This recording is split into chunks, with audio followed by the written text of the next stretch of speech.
Thank you. I want to bring in the Federal Treasurer now, Josh Frydenberg. Treasurer, thanks for your time this morning. What's the federal response this morning to the floods?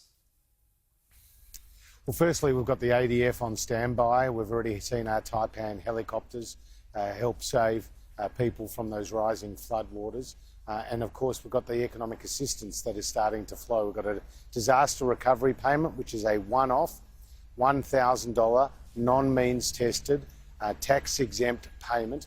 We've also got disaster recovery allowances, which can be up to 13 weeks of payments to help people who cannot get to work because of those floods and the impact on supply chains. And then, of course, we'll work with the state government, as we've done with previous disasters, on other assistance packages, and we are working with local governments too in helping with clean-up costs. Is there any plans for anything more beyond that? I mean, because some businesses are still struggling from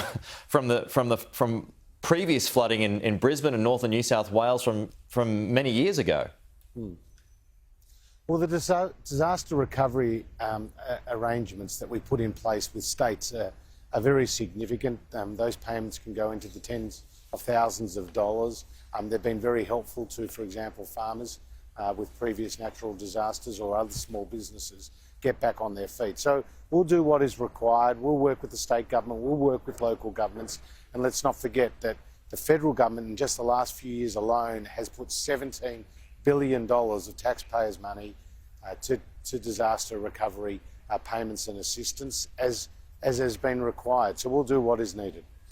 Just with your eyes overseas now, Treasurer, you've got the Russian President Vladimir Putin has threatened to push the nuclear button today. What's your response to that and the actions that have been taken by the European Union since then to basically give planes to Ukraine if they need them?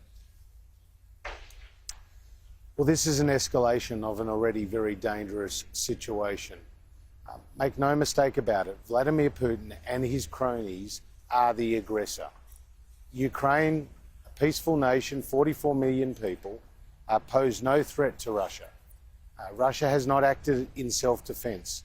They've sought to invade another country, which is a criminal act, and right now there's a humanitarian disaster unfolding. Hundreds of thousands of people are trying to find safe haven. You've got people cowering in bomb shelters in Kiev as bombs are being dropped, and there's fighting on the streets.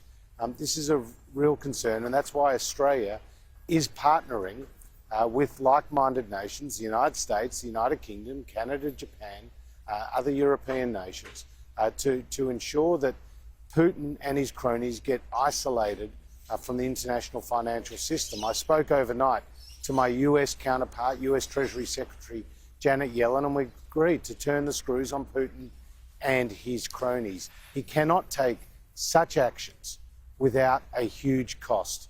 And that is what it's up to the rest of the world to ensure occurs. We're helping Ukraine in the form of money that will ultimately be used for weapons. What is the total spend of that?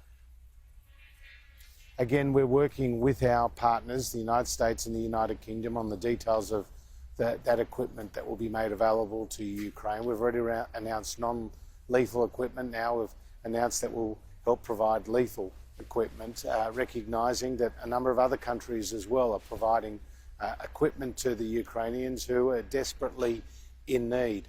Russia's actions, Pete, are a direct challenge to the international rules-based order that has helped to underpin prosperity in Europe for the last 70+ years. This is the first major interstate conflict in Europe since the Nazis were defeated.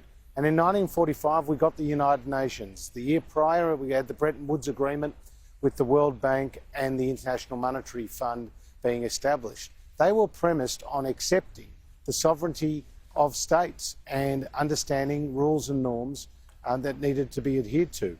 Russia's actions are in a flagrant breach of the United Nations Charter, and in that sense represent a real threat to that liberal international rules-based order that has served the world and indeed Australia so well. Treasurer Josh Frydenberg on a busy morning. Thanks for your time. Well, on that, Russian President Vladimir